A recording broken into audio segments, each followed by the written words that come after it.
Okay, here we go. Hi, lesson 13, day 13 of A Course in Miracles. A meaningless world engenders fear. I don't know if I'm pronouncing this correctly, but here we go. Today's idea is really another form of the preceding one, except that it's more specific as to the emotion aroused. Actually, a meaningless world is impossible. Nothing without meaning exists. However, it doesn't follow that you will not think you perceive something that has no meaning. On the contrary, you will be particularly likely to think you do perceive it. Recognition of meaningless arouses intense anxiety in all the separated ones. It represents a situation in which God and the ego challenge each other. My setup is pretty ridiculous and basic today. As to whose meaning is to be written in an empty space that meaningless provides. The ego rushes in frantically to establish its own ideas there, fearful that the void may otherwise be used to demonstrate its own impotence and unreality.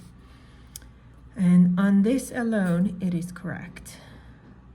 It is essential, therefore, that you learn to recognize the meaningless and accept it without fear.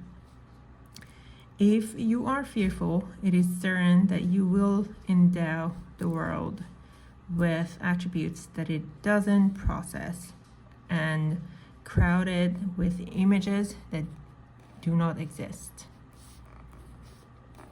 To the ego, illusions are safety devices, as they must also be to you, who equate yourself with the ego. The exercises for today, which should be done about 3 or 4 times for not more than a minute or so at most each time, are to be practiced in somewhat different way from the preceding ones. With eyes closed, repeat today's idea to yourself.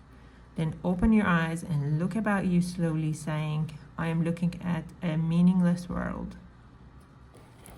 Repeat this statement to yourself as you look about, then close your eyes and conclude with, a meaningless world engenders fear because I think I am in a competition with God.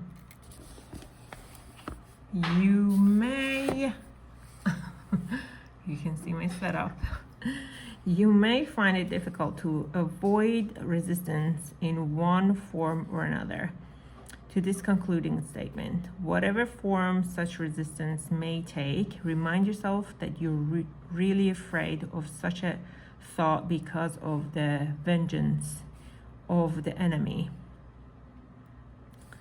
You're not expected to believe this statement at this point and will probably dismiss it as preposterous. Note carefully, however, any sign of overt or covert fear which it may arouse. This is our first attempt at stating an explicit cause and effect relationship of a kind which you are very inexperienced in recognizing. That's true in my case. I don't know about you.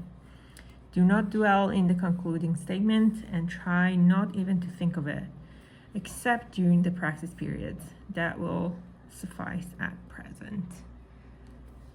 All right, great. I will see you tomorrow for lesson 14. Thank you. Bye.